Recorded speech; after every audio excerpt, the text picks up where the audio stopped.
selaku penanggung jawab dakwah di Indonesian Power, Pak Tino dan teman-teman yang lainnya, yang mudah-mudahan Allah selalu memberikan kesehatan untuk teman-teman yang ada di Indonesia Power. Insya Allah pada siang ini kita akan membahas ya berkaitan dengan perdukunan sebagaimana disampaikan oleh Pak Tino tadi ya, MC tadi. Jadi memang benar ya, kita ini mungkin sempat viral ya beberapa hari atau minggu atau mungkin sekitar 1 bulanan yang lebih ya berkaitan dengan perdukunan ya. Ini menjadi miris untuk kita bersama karena kenapa? Karena ini berkaitan dengan ketauhidan kita kepada Allah Subhanahu wa taala, berkaitan dengan akidah itu sendiri ya. Degradasi akidah, degradasi tauhid itu sedang berlangsung, on progress ya. Oleh karena itu tugas kita bersama untuk memahami ya bagaimana kacamata perdukunan itu dari kacamata kita sebagai seorang muslim, sebagai mukmin, sebagaimana digambarkan dalam Al-Qur'an dan As-Sunnah ya. Oleh karena di sini dikatakan ya kabair tajibu muharabatuha. Jadi kabair ya, kabair itu jamak daripada kabirah ya. Kabirah artinya adalah dosa besar ya. Jadi dosa-dosa besar apa saja dalam Islam itu ya. Di sini dikatakan watamaimu warruqa wal wad'u warramlu wal ma'rifah wal kahana waddi'a'u ma'rifatil ghaibi wa kullu ma kana min hadzal babi munkar tajibu muharabatuhu illa ma kana ayatan min Qur'anin aw ruqyah ma'thurah. Jadi wattamaim ya, yang pertama adalah dosa besar ya bagi kita. Inilah hal-hal yang mendegradasi ketauhidan kita kepada Allah Subhanahu wa taala. Yang pertama adalah tamaim. Apa itu tamaim? Tamaim jamak daripada tamimah ya. Tamimah itu adalah jimat-jimat. Ya, nah ini ya, yang pertama adalah jimat-jimat ya. Nanti akan saya detailkan ya. Ada ternyata sebagian ulama yang membolehkan jimat ya. Bagaimana jimat yang dibolehkan? Nanti akan saya jelaskan ya. Warruko, ruko itu jamak daripada ruqyah ya. Jampi-jampi. Nah, ini ya, jampi-jampi juga terbagi dua. Jampi-jampi yang bersumber dari Allah Subhanahu wa taala. Jampi yaitu bersumber dari Allah berarti kan dari Al-Qur'an dan hadis Rasulullah sallallahu alaihi wasallam. Dan ada juga jampi-jampi yang asalnya dari dukun, ya, dukun, jin dan lain-lainnya, ya. Wal wad'u ya, wal wad'u ini congklak ya, congklak ternyata memang kenapa di sini dikatakan congklak? Kenapa congklak ya? Congklak ini mirip-mirip dengan jimat ya, tetapi memang jadi kita memahami bahwa perdukunan kesyirikan ini di Indonesia bukan yang menjadi pertama ya. Kalau kita melihat bagaimana sejarah Rasulullah Sallallahu Alaihi Wasallam, ya, Rasulullah berdakwah di Mekah itu selama 13 tahun lamanya. Yang kita ketahui bersama 13 tahun itu adalah untuk membenahi ketauhidan daripada kafir Quraisy, ya. Nah, kafir Quraisy itu sudah terbiasa dengan kemusyrikan, menyembah berhala, perdukunan, ya, dan lain-lainnya. Nah, salah satu bentuk perdukunannya ini nih, wal wad'u ya, congklak. Congklak itu dijadikan seperti jimat ya. Ada istilah tatayur ya, ada ar-romlu. Nah, istilah romlu mereka kadang terbiasa dengan kalau di Arab itu terkadang menggaris di pasir, romlu itu pasir ya, artinya dia menggaris di pasir untuk mengklaim dia mengetahui hal yang gaib ya. Hal yang gaib itu masa depan. Nah, ini akan saya wal ma'rifah. Nah, ini ya. Ini akan saya jelaskan juga perbedaan antara ramalan ya, antara firasat ya dan prediksi ya. Nah, ini di beberapa tempat mereka tanya jawabnya sangat luar biasa ya. Jadi materi ini bukan materi yang pertama saya sampaikan ya. Di beberapa masjid itu mereka antusias ya karena memang hal inilah yang kita butuhkan ya, keilmuan inilah yang kita butuhkan ya. Wal kahanah dan perdukunan, waddi'a ma'rifatil ghaib dan mengaku mengetahui hal yang gaib. Nah, ini semuanya ini adalah dosa besar ya. Nanti akan saya jelaskan ya, gaib itu seperti apa ya. Ada yang tidak mengimani atau meyakini gaib itu tidak ada. Nah, apakah ini benar ya? Atau sebaliknya, gaib itu sangat ada dan macam-macam yang berlebih-lebihan. Nah, itu bagaimana? Nanti akan kita jelaskan secara detail. Wa kullu ma kana min hadzal bab munkar. Jadi semuanya ini adalah dosa besar ya. Jadi kita kembali lagi kepada yang pertama ya, tadi masih sekedar definisi ya. Nah, mulai kepada masuk ke dalam temanya ya, masuk ke dalam kalau kita menyelamnya wat tamaim. Nah, tamimah tadi, jimat tadi ya. Nah, jimat ini kenapa tidak dibolehkan dalam kita kehidupan sehari-hari ya? Karena jimat ini meyakini ya, meyakini dengan jimat tertentu ya, dengan batu cincin tertentu, jimat macam-macam ya, ada yang dikalungkan, zaman Arab dulu macam-macam juga ya, ada yang dikalungkan ya, ada yang jadi gelang dan lain-lain ya, kalau zaman kita ada yang ditaruh dompet ya, macam-macam ya jimatnya ini. Nah, jimat ini kenapa dilarang? Karena merusak ketauhidan kita, akidah kita. Ini termasuk syirik. Karena kenapa? Karena kita, kalau misalnya di antara, anggaplah muslim di mana dia mempunyai jimat, dia meyakini dengan jimat tersebut bisa mendatangkan kemaslahatan, dengan jimat tersebut bisa menghindari atau menolak bala. Nah, ini yang fatal ya. Karena dalam ketauhidan itu yang bisa mendatangkan kemaslahatan itu adalah Allah Subhanahu wa taala, yang bisa menolak bala itu pun Allah Subhanahu wa taala ya. Jadi ini ya letak sangat patennya ya, sangat sangat besarnya bahwa jimat itu dilarang ya, keyakinan itu ya. Bahkan di zaman kemusyrikan dahulu ya di Timur Tengah sana, terkadang jimat itu ditaruh di rumah ya, ditaruh di rumah berbentuk macam-macam ya, itu intinya jin ya, intinya jin ya. Nah, tadi saya mengatakan ada jimat yang diperbolehkan. Bagaimana Ustadz? Nah, ini ya, syaratnya adalah jimat tersebut, ini saya katakan sebagian ulama, ini ranahnya ranah fikih, mayoritas ulama itu tidak memperbolehkan segala bentuk jimat apapun ya. Sebagian ulama sekitar 20% membolehkan jimat dengan syarat. Nah, ini ada syaratnya. Syaratnya jimat tersebut adalah berasal dari ayat-ayat Al-Qur'an dan hadis-hadis Rasulullah Sallallahu Alaihi Wasallam ya. Syarat yang kedua adalah dia meyakini, tetap meyakini bahwa jimat ini tidak mendatangkan kemaslahatan dan juga tidak menolak suatu bala ya.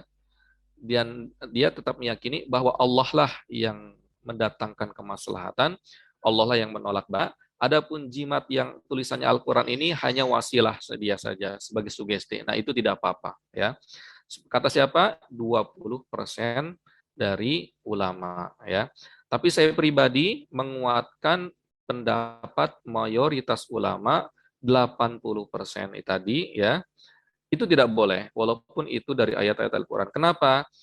Terkadang ya, walaupun jimat tersebut ayat-ayat Al-Qur'an dan hadis ya, terkadang orang itu tanpa sadar dia merubah keyakinan dia ya.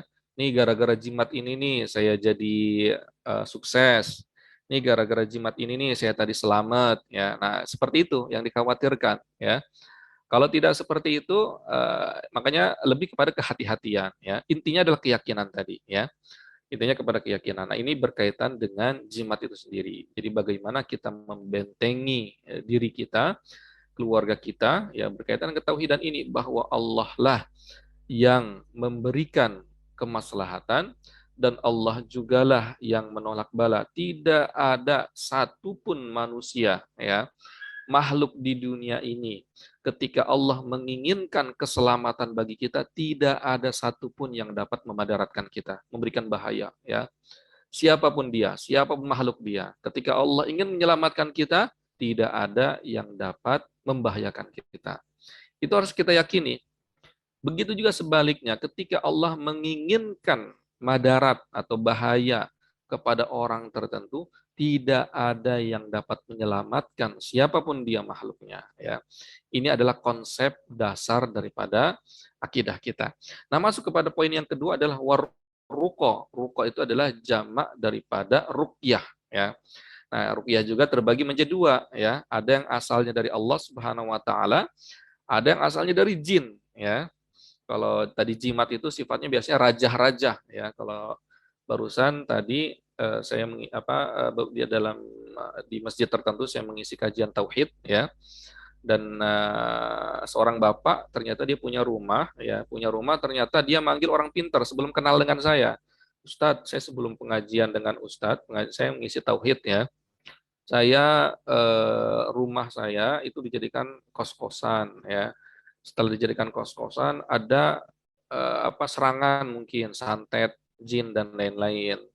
Lalu kata dia, saya panggil orang pintar. Nah, orang pintar tersebut katanya menaruh benda tertentu ditanam katanya, ya.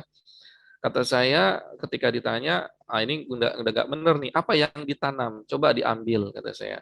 Ternyata baru tadi pagi tuh kasih tahu diambil ternyata botol dalamnya beras, ada rajahnya, ya. Nah ini nggak benar ya, berarti kan orang pintar tersebut berbau jin-jin juga, ya intinya seperti itu ya. Nah, warruqa, ruqyah ini adalah jampi-jampi ya. Kalau misalnya kita pergi ke hutan tertentu yang anggaplah itu angker ya, atau rumah tertentu yang anggaplah itu angker ya, lalu kita membaca a'udzu bikalimatillahi tammati min syarri ma khalaq. Boleh atau tidak? Saya katakan boleh ya, atau kita membaca surat Al-Falaq atau surat An-Nas, saya katakan boleh. Itu jampi-jampi. Kenapa boleh? Karena sumbernya ada dalam Al-Qur'an, karena sumbernya ada dicontohkan oleh Rasulullah Sallallahu Alaihi Wasallam. Tapi kalau misalnya kita misalnya pergi ke tempat angker, rumah angker tertentu, lalu kita anggaplah melewati hutan tertentu, lalu kita membaca jampi-jampi, amit-amit izin dengan penunggu pohon ini, misalnya penunggu rumah ini, saya numpang lewat gitu kan. Boleh atau tidak? Saya katakan jampi-jampi ini tidak boleh ya. Kenapa tidak boleh? Kenapa yang pertama boleh, yang kedua tidak boleh Ustadz? Ya. Yang pertama adalah sumbernya ya. Ruqyah atau jampi-jampi yang pertama sumbernya dari Al-Qur'an dan hadis, atau jampi-jampi yang kedua yang amit-amit tadi tidak ada di Al-Quran dan Sunnah. Itu yang pertama. Yang kedua, ini yang paling penting. Yang kedua adalah bagaimana keyakinan kita. Dengan kita dengan a'udzu bikalimatillahi tammati, yang pertama ya, saya berlindung dengan kalimat Allah Subhanahu wa taala dari semua keburukan yang ada di dunia ini. Berarti kita berlindung kepada siapa? Kepada Allah Subhanahu wa taala. Nah, ini ketauhidan kita ya. Secara akidah, secara tauhid kita selamat ya, tidak ada degradasi bahkan bagus ya. Tetapi ketika yang kedua kenapa tidak boleh? Mit-amit saya izin dengan penunggu pohon ini, penunggu rumah ini numpang lewat. Berarti secara tidak langsung dia menyekutukan Allah, itu yang pertama. Yang kedua, dia melegalkan kekuatan selain daripada kekuatan Allah. Yang ketiga adalah ya melegalkan atau meminta pertolongan kepada makhluk yaitu jin tersebut. Yang ada apa? Jin itu hanya ketawa-ketawa saja gitu kan. Yang mempunyai pohon tersebut siapa? Allah Subhanahu wa taala. Yang mempunyai rumah itu siapa? Allah Subhanahu wa taala. Segala sesuatu itu Allah gitu kan. Jadi intinya seperti itu ya. Jadi ruqyah tadi ya diperbolehkan ketika ada dalilnya di Al-Qur'an dan Sunnah ya. Kalau tidak ada dalilnya berarti tidak boleh. Yang kedua, bagaimana keyakinan kita? Kita selalu memohon pertolongan kepada Allah. Ya, ini berkaitan dengan akidah tadi ya. Makanya dalam surat Al-Fatihah kita diingatkan selalu ya. Iyyaka na'budu wa iyyaka nasta'in. Hanya kepada Engkaulah ya Allah kami menyembah, dan hanya kepada Engkaulah kami memohon pertolongan. Nah, ini bentuk daripada akidah. dalam surat Al-Fatihah ya, iyyaka na'budu wa iyyaka nasta'in. Bayangkan kita diingatkan dalam satu hari kita berapa rakaat salat, 17 rakaat. Minimal 17 rakaat kita diingatkan oleh Allah Subhanahu wa taala bahwa Allah adalah tempat kita berlindung, Allah tempat kita meminta ya. Ini ya, wal wad'u, congklak ya, warramlu. Nah, ini tidak lepas daripada jimat tadi. Warramlu wal ma'rifah. Nah, ini penting juga, ramalan, sifatnya ramalan ya. Kadang kita di media ada yang namanya pesulap merah, ada juga yang dinamakan gus apa gitu, ada yang namanya indigo. Nah, ini ya. Nah, nanti akan kita detailkan di sini ya. Apa perbedaan antara ramalan ya atau indigo tadi? Yang kedua itu firasat, yang ketiga adalah prediksi ya. Ramalan biasanya datangnya dari jin, saya katakan ya. Bisa benar atau tidak saya katakan banyak ngibulnya ya. Kalau ada yang mengatakan saya indigo, itu banyak ngibulnya ya. Itu datangnya dari jin ya, bisikan jin ya. Banyak ngibulnya ya, menipu dia ya.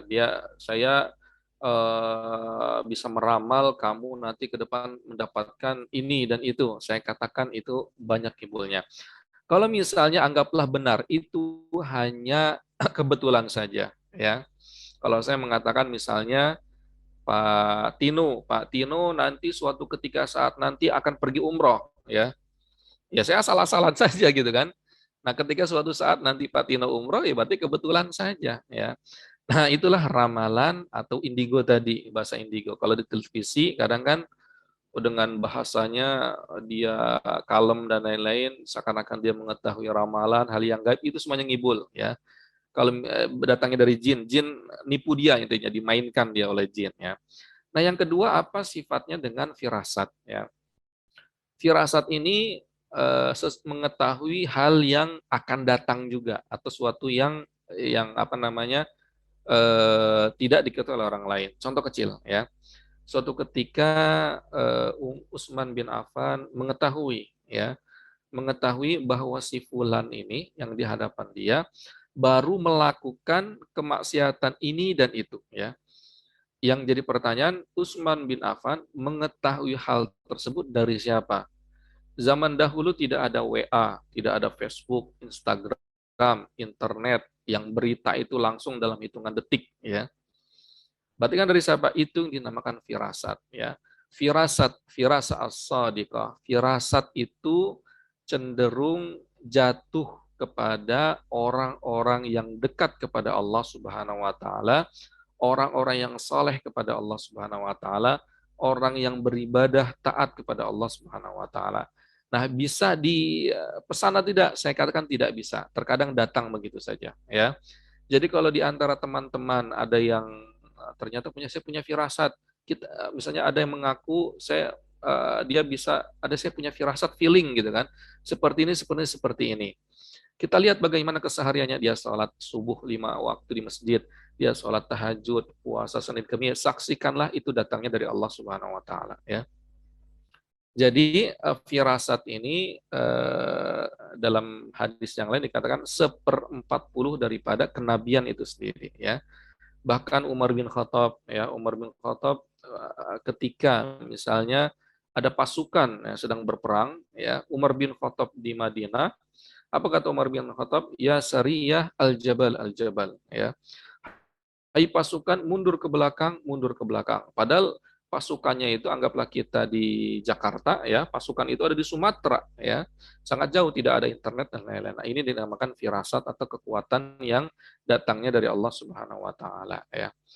Yang ketiga adalah prediksi. Kalau prediksi kan tentunya ilmiah ya, sifatnya adalah asumsi atau hipotesa ya. Kalau kita melihat ada mendung atau misalnya BMKG ya mengatakan besok akan turun hujan dari jam sekian, curahnya seperti ini. Apakah mereka mengetahui hal yang gaib? Saya katakan ini yang dinamakan prediksi, sifatnya ilmiah ya. Nah, jadi suatu hal yang akan datang ya diketahui itu kalau nggak dari ramalan, dari firasat, dari prediksi. Prediksi terkadang benar, terkadang salah. firasat lebih banyak benernya, saya katakan feeling itu ada orang mukmin ya, orang soleh ya, tergantung kesolehan dia ya, bisa 80-70% tingkat akurasinya lebih baik ya. Kalau ramalan saya katakan tingkat akurasinya hanya di bawah 5% ya. Itu pun kalau benar itu hanya kebetulan saja.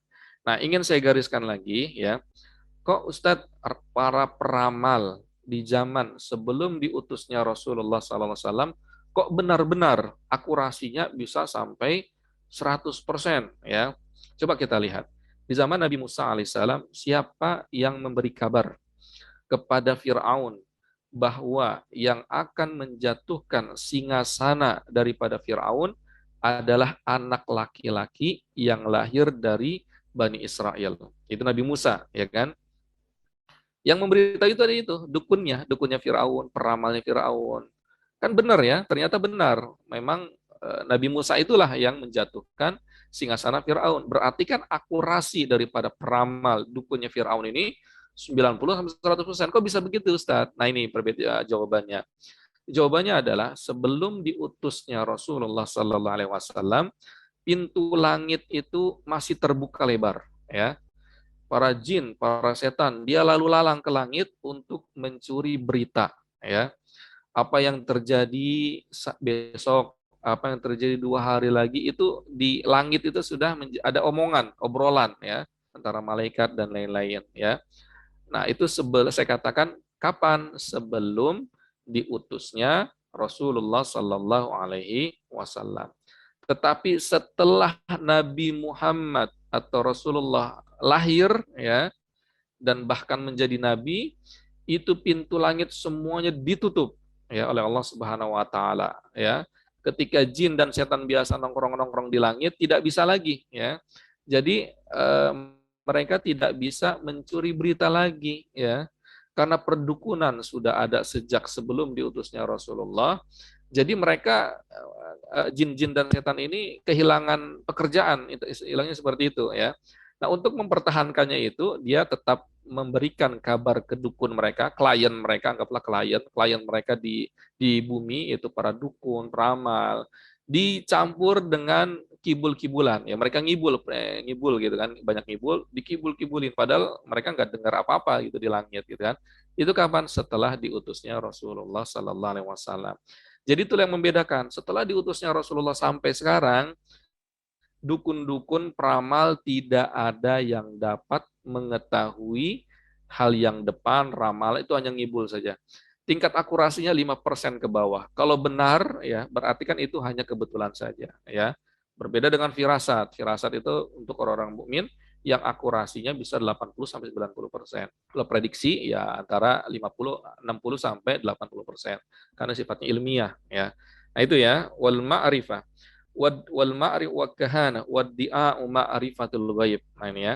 Kalau misalnya ada orang mengaku dia mengetahui hal yang gaib, ya, saya katakan ini pun banyak ngibulnya ya. Makanya di media ada gus-gus tertentu ya, dia mengatakan saya bisa melihat jin ini ya. Saya bisa menangkap jin ini ya. Saya bisa memindahkan penyakit dari tubuh pasien ke pohon kelapa ya, macam-macam ya yang dia dia klaim gitu kan. Nah, ini semuanya ngibul. Apa kata Imam Syafi'i ya? Kalau misalnya ada ini di zaman Imam Syafi'i ya. Di zaman Imam Syafi'i, kalau misalnya ada seseorang yang mengaku dia mengetahui hal yang gaib, itu syahadahnya maksudnya adalah persaksiannya itu tidak diterima sampai kapanpun, ya, sampai dia taubat. Ya, maksudnya persaksian itu adalah ketika zaman Imam Syafi'i dan ulama-ulama, persaksian itu berkaitan dengan hadis, ya, ilmu hadis, ya. Jadi dia bersaksi gitu kan, itu diterima gitu. Tapi kalau dia mengaku dia mengetahui hal yang gaib, itu dianggap kazab, dianggap pembohong ya. Karena apa? Di dalam Al-Qur'an sudah jelas kita manusia bahkan jin atau makhluk apapun itu ya tidak ada yang mengetahui hal yang gaib. kecuali ya orang-orang tertentu seperti para nabi ya. Itu pun dikasih tahu sama Allah Subhanahu wa taala, itu ada momen-momen tertentu ya. Seperti tadi orang mukmin kasyaf namanya ya, dibukakan ya firasat feelingnya. Karena apa? Karena kesolehan dia dekat kepada Allah Subhanahu wa taala tadi kan. Utsman bin Affan ya, Umar bin Khattab. Kita pun di antara kita kalau ada yang tahajudnya luar biasa 7 kali dalam seminggu tidak pernah bolong ya, dia soleh, dia secara sosial bagus, menolong orang lain ya, dia berzikir terus ya, dia puasa Senin Kemis. Terkadang ada tuh feeling-feeling tertentu yang dia benar terus ya feelingnya. Saya katakan ada seperti itu ya.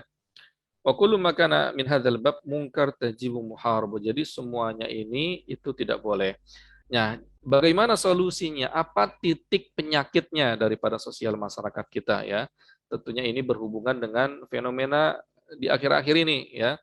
Ada yang saya katakan ada yang terlalu over dengan hal yang gaib ya. Maksudnya dia mengklaim bisa menangkap jin, dia bisa melihat jin atau mungkin memindahkan penyakit, bisa kesaktian tertentu ya, ya.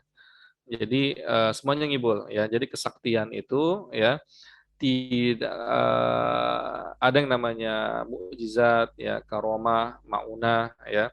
Kalau suatu kejadian kesaktian tertentu ya bagi seorang nabi itu mukjizat ya. Kalau ada kesaktian itu apa sih? Kesaktian itu adalah kejadian di luar nalar, itu namanya kesaktian ya. Anggaplah khariqul adah kalau dalam bahasa Arab ya. Kalau itu jatuhnya kepada orang-orang beriman seperti Umar bin Khattab, ya, Utsman bin Affan ya, para sahabat-sahabat yang lainnya ya, banyak cerita-cerita itu dinamakan karomah atau maunah. Tetapi kalau misalnya ada kesaktian tertentu, dia ngajinya nggak benar ya, sholat 5 waktu nggak jelas, saya katakanlah, saksikanlah itu yang membantu dia adalah jin ya. Dia bisa terbang, dia bisa jalan di air dan lain-lain, itu yang membantu dia adalah jin. Kenapa dia dibantu sama jin? Karena ada kesepakatan MOU antara dia dengan jin tersebut ya. Ada saling menguntungkan ya. Manusia dibantu dengan kesaktian-kesaktian belaka, anggaplah bisa terbang, bisa ini, dibantu, diangkat lah gitu kan, dan macam-macam. Dan apa yang didapatkan jin? Yang didapatkan dengan jin atau setan itu adalah kemusyrikan itu sendiri ya. Manusia harus menyembah jin tersebut ya. Makanya ada satanisme dan lain-lain ya. Harus menyembah setan itu sendiri, mengagungkan setan itu sendiri. Berarti kan apa? Ranahnya adalah ketauhidan ya. Terkadang dikasih darah, tulang ya. Apa yang disuka setan jin ya, diagungkan, disebut namanya ya, jin tersebut atau setan tersebut ya. Dikasih darah, sesembelihan ya, dan lain-lainnya. Ini makanya ini berkaitan dengan ketauhidan itu sendiri. Bahkan dalam hadis Rasulullah SAW, man ata kahanan atau man ata arrafan la yuqbal salatu arba'ina yauman fima ma'ana ya. Barang siapa yang mendatangi dukun atau peramal, dia tidak akan diterima sholatnya selama 40 hari ya. Atau dalam hadis yang lain dikatakan dia telah keluar dari apa yang diajarkan oleh Rasulullah SAW. Berarti keluar daripada agama Islam ini ya. Tingkat kemusyrikannya seperti itu ya. Ketika dia mendatangi dukun, ketika dia mendatangi peramal ya, dan dia meyakini lagi ya apa yang dikerjakan dukun itu benar, apa yang dikerjakan peramal itu benar, itu dia sudah lari kepada kemusyrikan kepada Allah.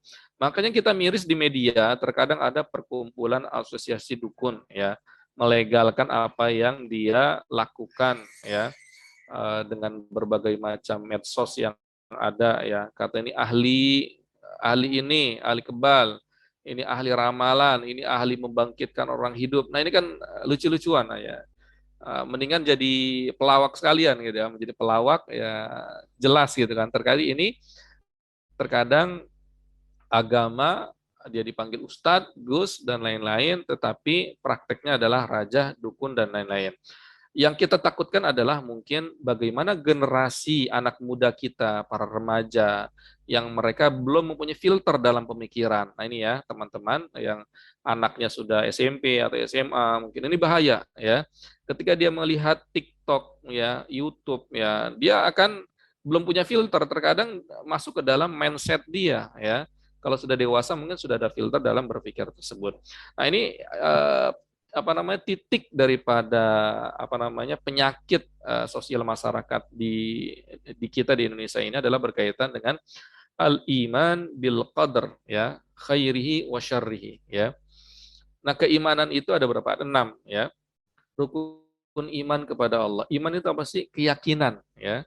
Iman Allah itu adalah Tuhan kita, Rasulullah adalah Rasul kita, ada kitabnya yang 4 ya, malaikatnya, beriman bahwa nanti akan ada hari kiamat, hari-hari akhir daripada dunia ini.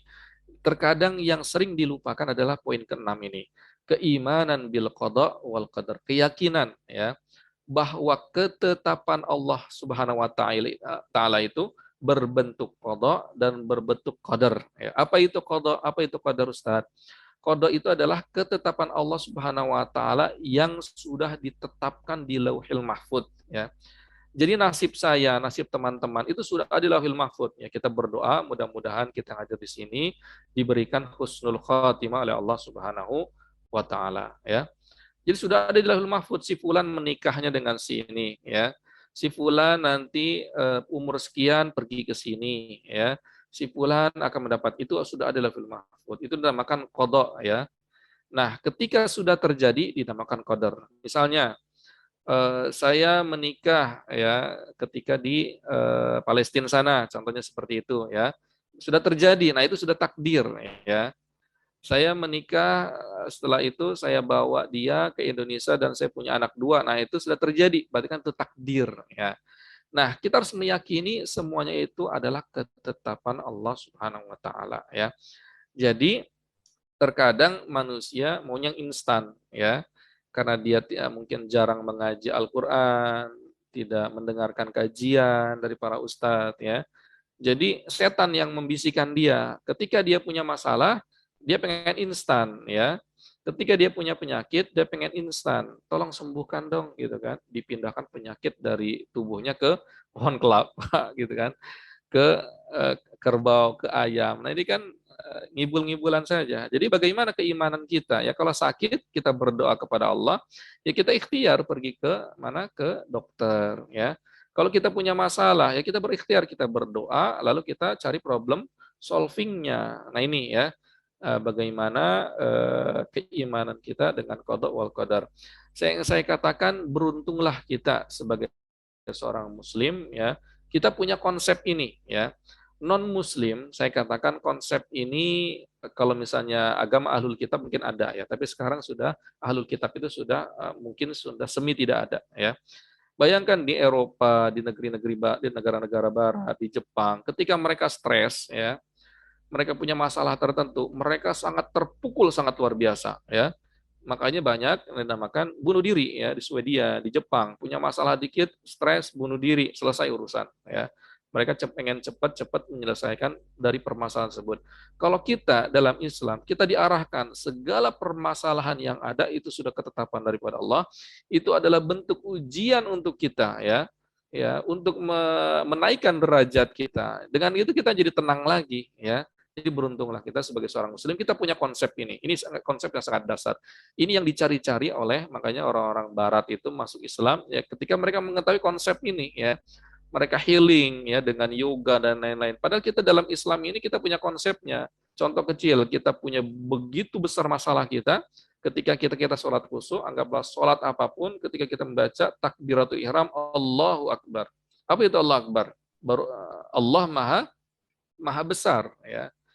Intinya apa? Kalau kita hayati, Allah lebih besar daripada segala permasalahan yang kita alami. Ya, Allah lebih besar daripada segala penyakit yang kita alami. Allah lebih besar daripada segala problematika kita yang kita hadapi. Bayangkan itu akan menjadi tenang lagi. Ya, itu konsep yang mahal saya katakan ya. Yang kedua adalah pelajaran yang kedua at-tawakkul ya. Alallahi wal i'timad alaihi. Nah, konsep tawakal ya. Nah, konsep tawakal di kita ini makanya bagi yang datang ke dukun, ke peramal, dia tidak punya konsep ini. Dia jauh daripada Allah Subhanahu wa taala. Nah, kita diarahkan sebagai seorang muslim harus selalu bertawakal kepada Allah Subhanahu wa taala. fa idza azamta fatawakkal 'ala Allah. Ya, kalau kita punya azam, tekad, udah serahkan semuanya kepada Allah. Nah, ini ketauhidan ya. Bagaimana hubungan kita dengan Allah Subhanahu, itu intinya sebenarnya ya. Bahwa Allah itu menjadi penolong kita, wali kita. Wali itu apa sih? Yang mengawasi kita. Kita punya masalah, ngadunya ke Allah. Kita punya kenikmatan, kita ngadu kepada Allah, bersyukur kepada Allah ya. Ya, anggaplah suami kita atau istri kita atau pacar kita ya. Itu nomor dua. Nomor pertama adalah Allah Subhanahu wa Ta'ala. Bayangkan kalau misalnya di antara teman-teman yang pernah, anggaplah ketika masa sekolahnya pacaran ya gitu ya.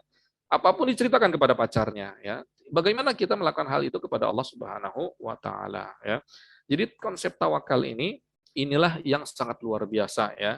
Terkadang kita ini pelin-pelan. Makanya dalam ayatnya faidza azamta ya. Ketika kita sudah berazam, kita tawakal Allah, kita serahkan kepada Allah. Ini konsep sangat luar biasa ya. Misalnya kita sudah dalam keluarga kecil ya, dalam keluarga kecil kita sudah bermusyawarah, yuk kita liburan ke tempat ini ya. Terkadang ada tipikal orang yang pelin-pelan ya. Oh, nanti gini, oh nanti seperti ini, oh nanti gini ya. Nah, ini saya katakan itu datangnya dari setan ya. Ketika kita sudah menimbang-nimbang ya, kita bermusyawarah dan kita sudah tetapkan bismillah, lakukan tawakal Allah. Ketika sudah dengan musyawarah yang panjang, pertimbangan yang begitu dahsyat ya. Tetapi yang kurang baik adalah ketika sudah dirapatkan, sudah ditimbang-timbang, sudah diputuskan, dia masih banyak gamang ya. Ini ya. Nih saya katakan gamang berlebih ya. Rasa takut berlebih, sedih berlebih, itu datangnya dari setan, saya katakan ya. Ini menandakan kedekatan dia dengan Allah ya kurang ya. Maka konsep tawakal ini ya, karena ketika kita, apa kata Allah Subhanahu wa taala, ala inna auliya Allah la khaufun alaihim wa lahum yahzanun. Ciri daripada wali Allah itu intinya adalah orang yang bertakwa dekat kepada Allah itu tidak merasakan ketakutan, tidak merasakan kesedihan. Itu di mana? Di akhirat. Nah, ada yang menafsirkan di dunia juga ya.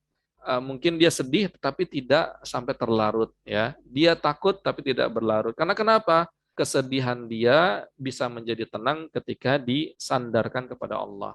Ketakutan dia akan menjadi hilang ketika disandarkan kepada zat yang begitu luar biasanya. Siapa itu? Allah Subhanahu wa taala. Ingin saya katakan, tidak ada suatu bahaya apapun di dunia ini kecuali Allah lah yang pemiliknya, ya. Kalau kita banyak diilustrasikan, kalau anjing menggonggong ingin ngegigit kita, jangan kita minta tolong sama anjingnya, kita minta tolong sama pemiliknya. Tolong tuh anjingnya, jangan sampai gigit saya. Itulah Allah Subhanahu wa taala yang mempunyai kemaslahatan, yang menciptakan kemaslahatan, yang menciptakan bahaya itu sendiri. Makanya kita a'udzu bikalimatillahi tammati min syarri ma khalaq. Kita berlindung kepada Allah dari segala sesuatu yang bahaya yang Allah ciptakan. Allah yang menciptakan itu, ya. Makanya kita diarahkan sebagai seorang muslim mukmin tidak terlalu banyak was-was ya, ragu-ragu, takut berlebih, gampang itu dari setan ya.